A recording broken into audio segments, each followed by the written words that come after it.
Hartlik goeiemôre, mag die hierdie baie ryklik seën en sy wonderlike doel ook so bereik. Nou lieve vriende, twee welpies op 'n klip. Die vraag word vanoggend gevra: wat gebeur met welpies as hulle ma doodgaan?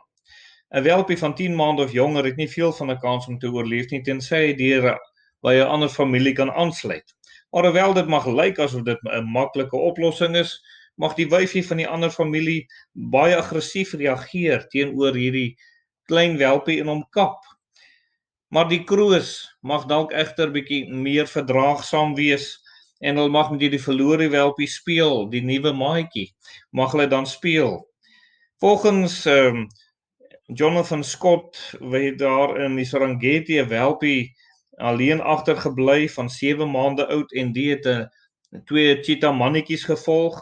Die twee cheetah mannetjies het na 'n tyd vir hierdie klein welpie begin wegloop. Hy kon nie bygehou het nie en hulle het gedog dat hy dan gevrek het. Hulle het hom wel gesoek op 'n stadium maar nie gevind nie. 2 weke later is die jongeling gesien saam met die ma van 2 ander kleintjies dan ook. In Kolossense lees ons, liewe vriende, 'n belangrike deel wat ons graag vanoggend dan ook so met u wil kom deel. Daar staan Kolossense 1:9: daarom hou ons ook nie op nie van die dag dat ons dit gehoor het, om vir julle te bid en te vra dat julle vervul mag word met die kennis van sy wil in alle wysheid en geestelike insig. Mag die Here hierdie deel vanoggend in ons harte gebruik. Nou liewe vriende, hierdie teksvers gaan vir ons insig gee oor hoe ons moet doen. Eenmal van ons wil wyse besluite neem en wil 'n regte oordeel dan ook vel, of wanneer ons 'n oordeel moet gee, dit reg doen dan ook. Daarom moet ons 'n paar dinge doen. Die eerste ding is wat ons moet doen. Ons moet 'n lewe leef met waardigheid.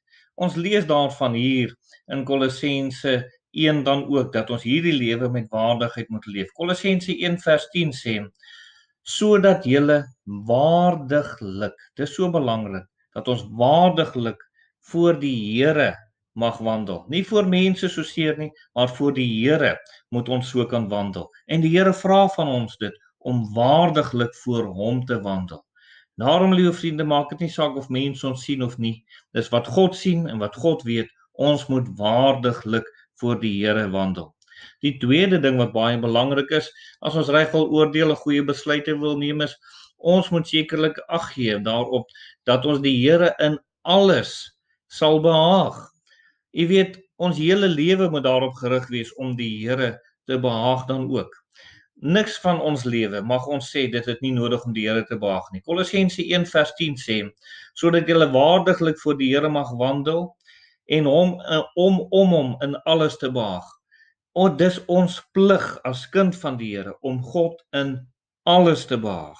Ons moet ons lewe so daarop rig. Ons kan nie anders as om ons lewe so te leef om God in alles te behaag dan ook nie.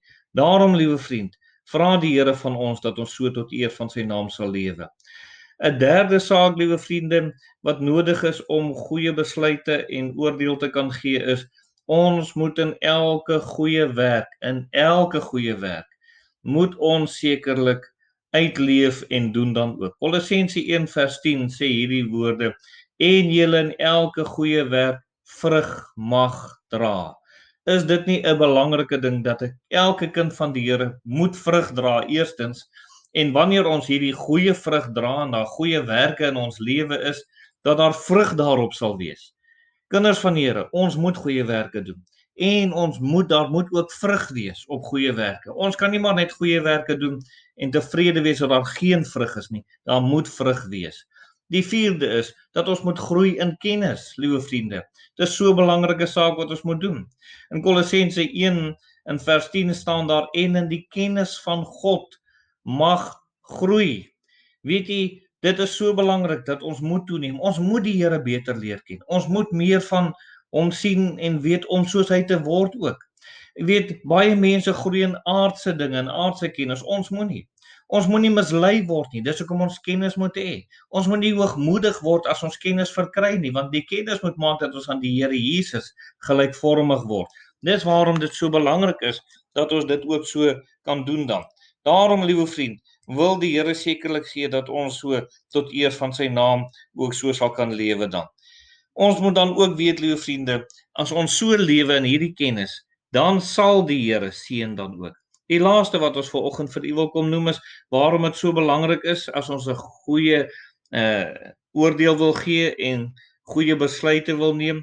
Ons moet toegerus wees vir alles, vir enige situasie wat daar oor ons lewe kom. Daarom sê Kolossense 1:11 en met alle krag bekragtig word volgens die mag van sy heerlikheid tot alle lydsaamheid en lankmoedigheid met blydskap.